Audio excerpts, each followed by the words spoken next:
Hi guys, welcome to the second episode of the chapter 1 of our diesel engines book.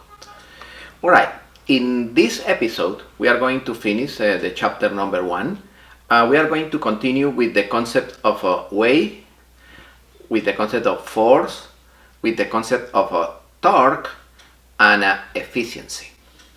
Alright, what is the meaning of weight? In order to check the definition of weight, we need to verify what is the concept of mass.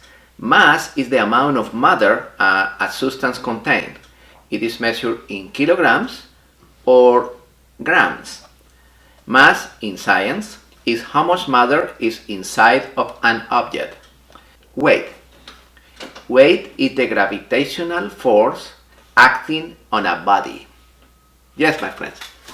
I am here in this seat because the gravity pushed me down. Without the gravity, everything floats. The gravity is a centripetal force that keeps all the elements, all the objects against the ground. How much is the value of the gravity? Is 9.81 meters per square seconds.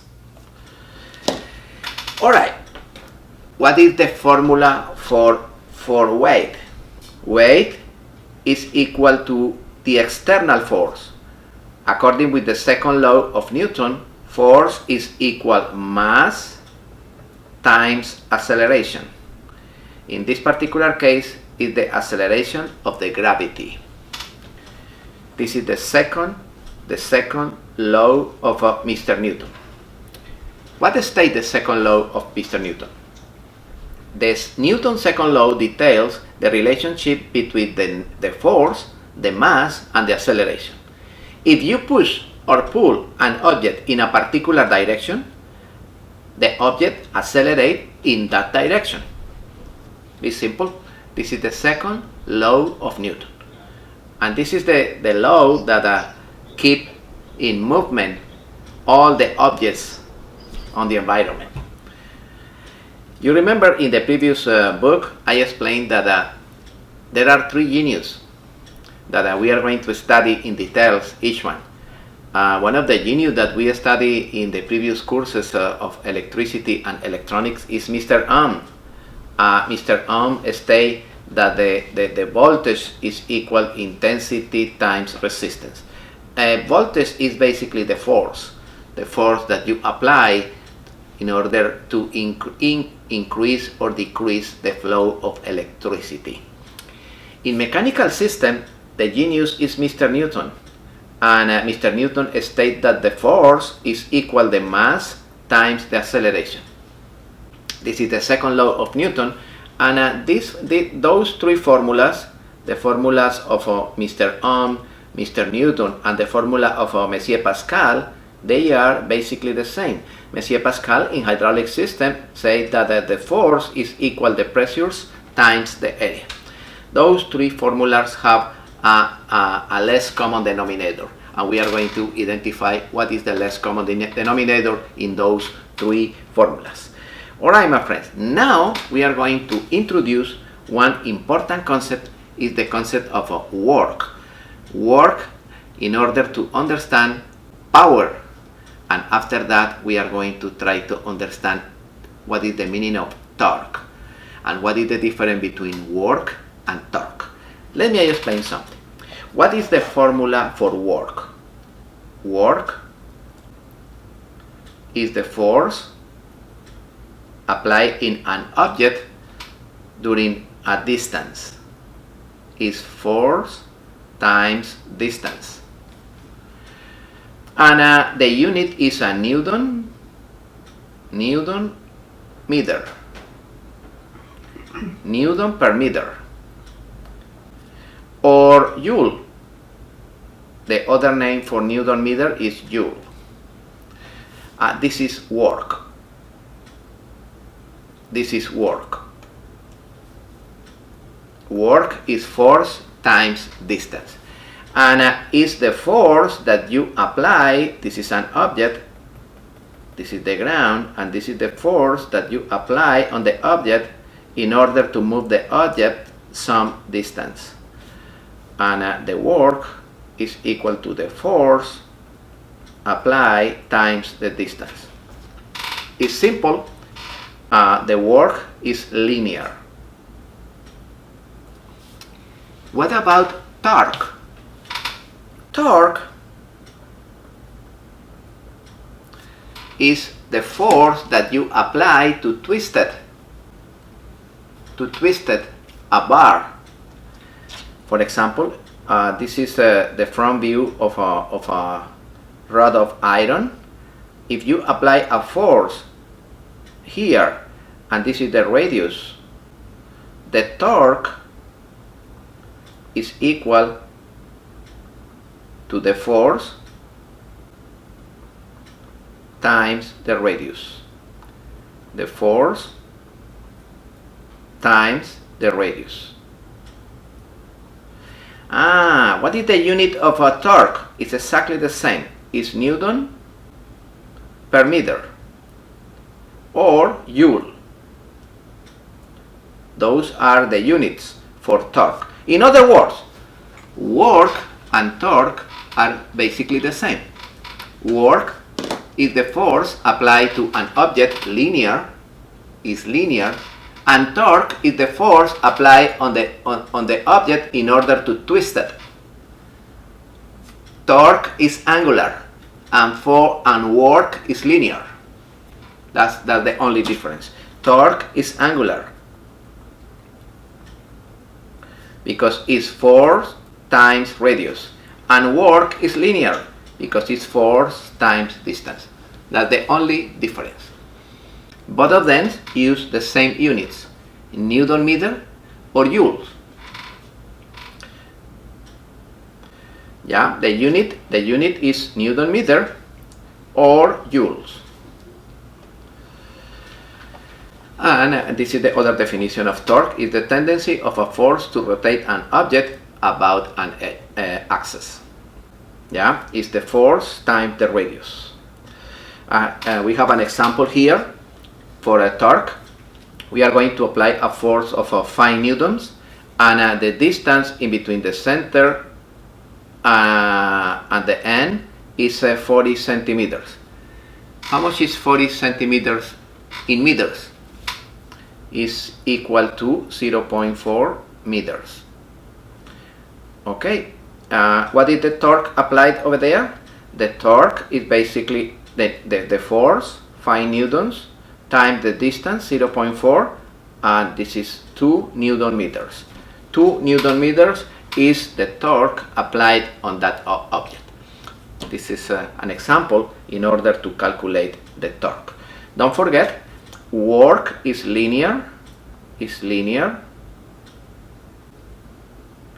and torque is angular. Both of them have the same unit, Joule. I make a mistake here in this picture. I appreciate if you correct. Torque is force times radius, and work is force times distance. Torque is angular and work is linear. Right? Those are important concepts. I want that you keep in mind those concepts. Let me explain something before we continue with this explanation, my friends.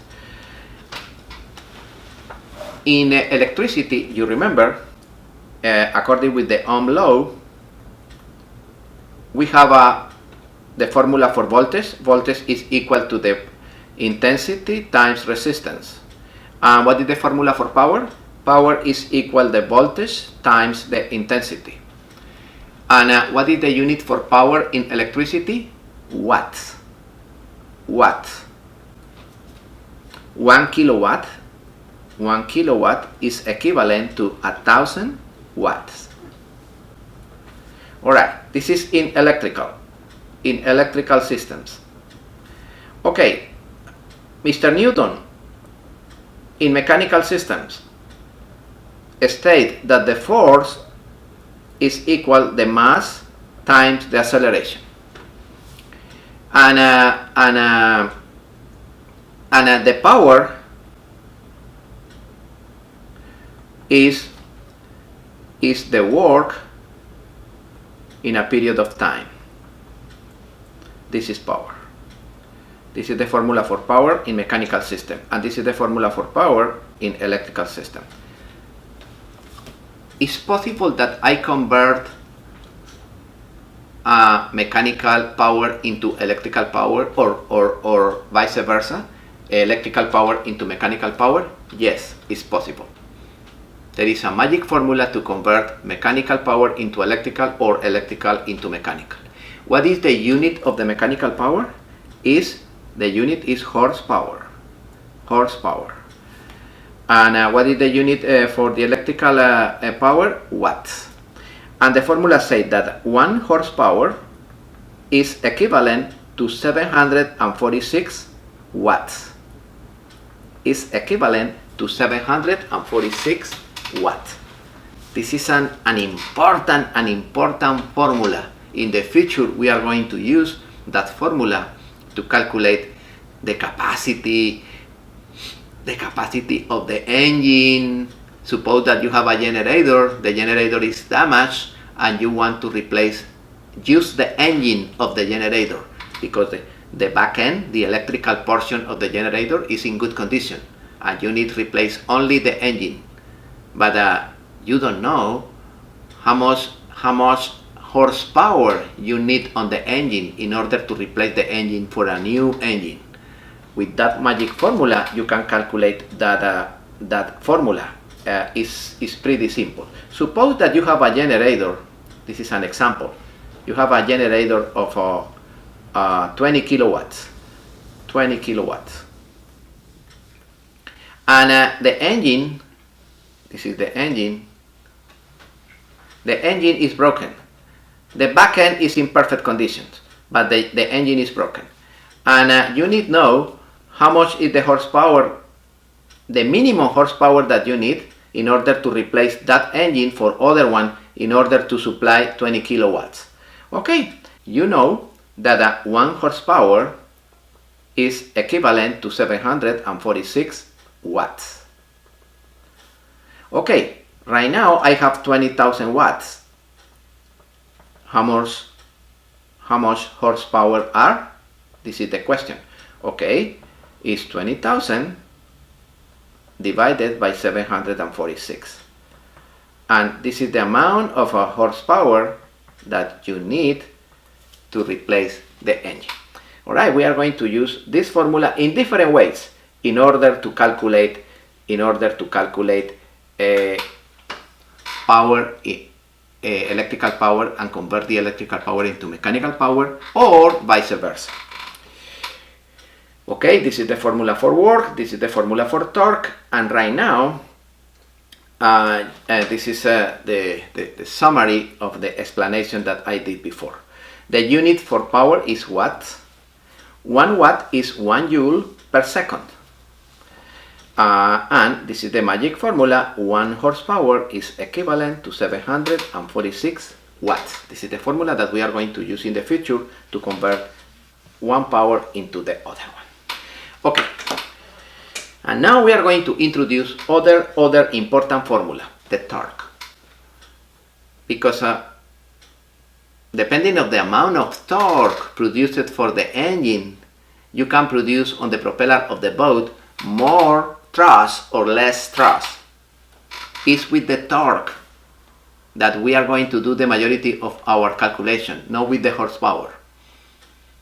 Be careful with that, because probably you don't need more horsepower in the engine of your boat. You need more torque. That's different. It's a different concept.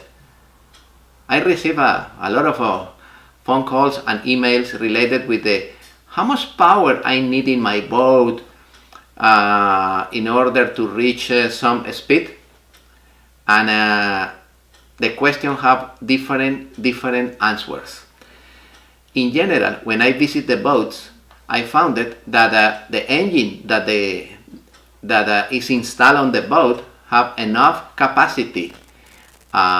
Normally, they don't need a bigger engine in horsepower. They only need a little more torque. How can I increase the torque? Probably with other propeller. Probably with the other propeller with one more blade, or a little less pitch on the propeller, yeah, or other gear ratio on the transmission, yeah, or probably a little more boost power on the turbocharger. But you don't need to replace the engine for other engine with more horsepower. You need to produce more torque. Okay, and this is the $1 million question is related with the torque. The torque produces for an engine. This is an example. This is the diagram of the dyno, the dynamometer. The dynamometer. The dynamometer is too simple. This is the shaft.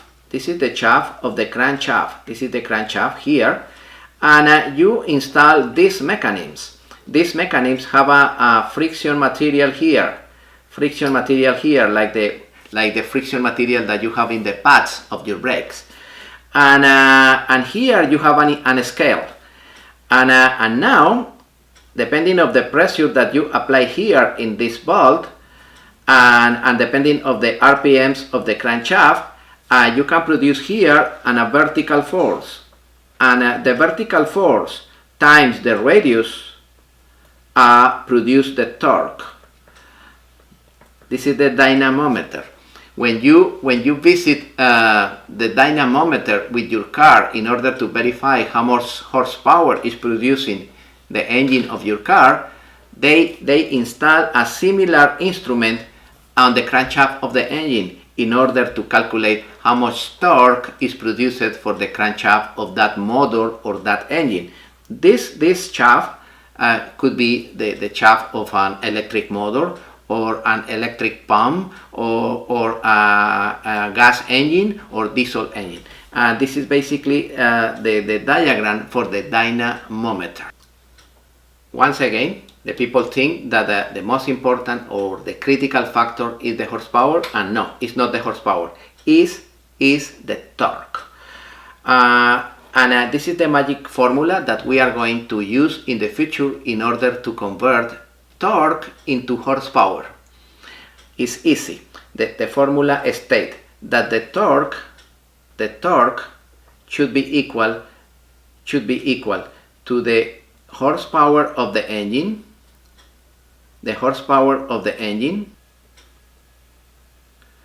times the constant 5252, and divided by the engine RPMs.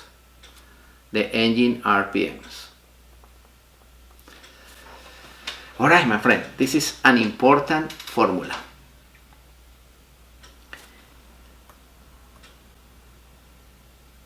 If you check that formula, the formula states that the torque is equal to the horsepower times the constant and divided by the engine RPMs. At what RPMs? Idle, or middle, or wide open throttle, full RPMs, the engine produces maximum torque. What do you think? The engine produces more torque in idle or more torque in wide open throttle? Let me check. In general, how much is the acceleration in RPMs when in a diesel engine, inboard diesel engine, marine diesel engine? What is the maximum amount of RPMs in a typical inboard marine diesel engines? Is in between 2200 and 2500 RPMs. This is the maximum RPMs in a typical inboard diesel engine. And what is the idle? The RPMs in idle normally is around 900 RPMs. Alright? Don't forget, keep in mind that number is is very important. All right, we are going to calculate the torque in Y open throttle. Suppose that we have an engine with a motor of 200 horsepower. 200 horsepower, this is the power of the engine. Okay, we are going to calculate the torque in Y open throttle. Is 200 times 5252 and divided by the RPMs in Y open throttle. How much are the maximum RPMs? The maximum RPMs are, for example, 2200. How much is the torque in that point? Is 200 times 5252 and divided by 2200. This is 477.45 Newton meter. All right, how much is the torque? How much is the torque in idle? The torque in idle is 200 times 52 divided by the RPMs in idle, 900. How much is the torque over there? Is 200 times 52 and divided by 900 and is 1167.11. All right, what torque is bigger? This one is bigger, the torque in idle. Yes, my friends, less RPMs produce more torque. High RPMs produce less torque. What happens when the people accelerate the truck too much? Is too much speed, burn too much fuel, black smoke, but produce zero torque. Suppose that you want to tow your boat with the trailer. How much should be the acceleration if you try to tow the boat from the water? Low RPM. What happens if you accelerate too much? The wheels are spinning and the torque is nothing. How is the curve of the torque? We are going to do the graphic, and this is the torque and this is the time or the RPMs, and this is idle.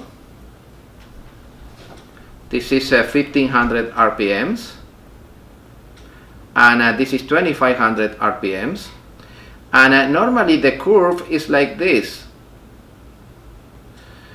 and yes, the maximum torque is produced in idle, and normally the majority of the manufacturers, they recommend, this is the operational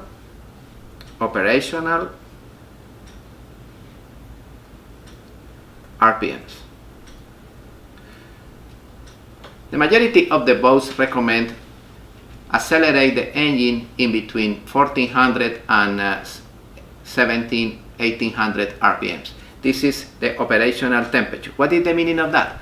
At that range of RPMs, the engine produces the best efficient, the best fuel consumption, and the maximum torque.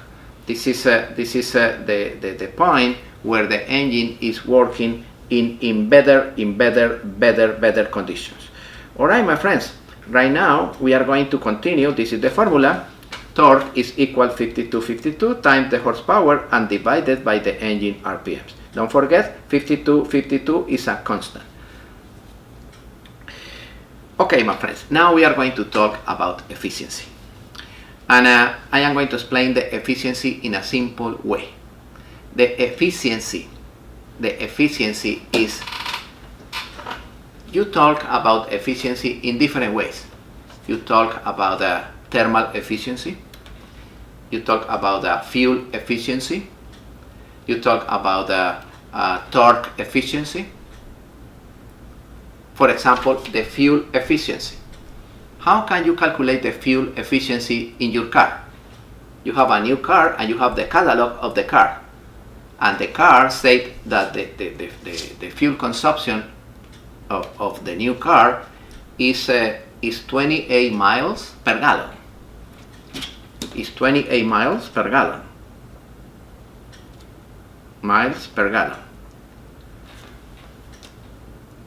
they say that this is the consumption. And you check, you fill the tank with gas, you drive the tank, and you do the calculation, and you found it that really the consumption of your car is 25 miles per gallon.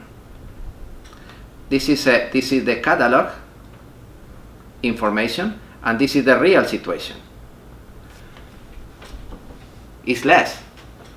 How much is the efficiency in terms of fuel consumption in your car? Okay, the efficiency in my car is the real situation, 25 miles per gallon, divided by the theoretical, 28 miles per gallon, times 100.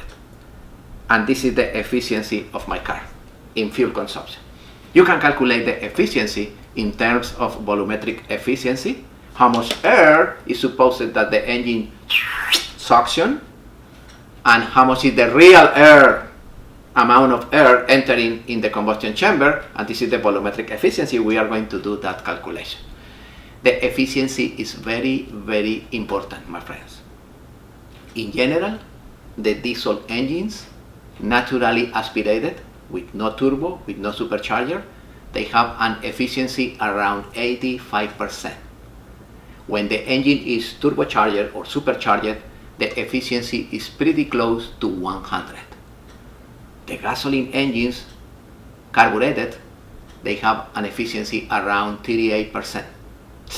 What is the meaning of that? In a gasoline engines, per each $100 that you put on the tank, $38 are used to produce energy. The other $62 are on the garbage can. In a diesel engine naturally aspirated, each $100 that you put in the fuel tank, $85 are used to produce power, and only $15 on the garbage. If the engine is turbocharged, practically all the money is used to produce power. Now you understand why the diesel engines are highly efficient? This is only one demonstration, and I am going to demonstrate during the book how the diesel engines are better in terms of efficiency in comparison with any other type of combustion engine.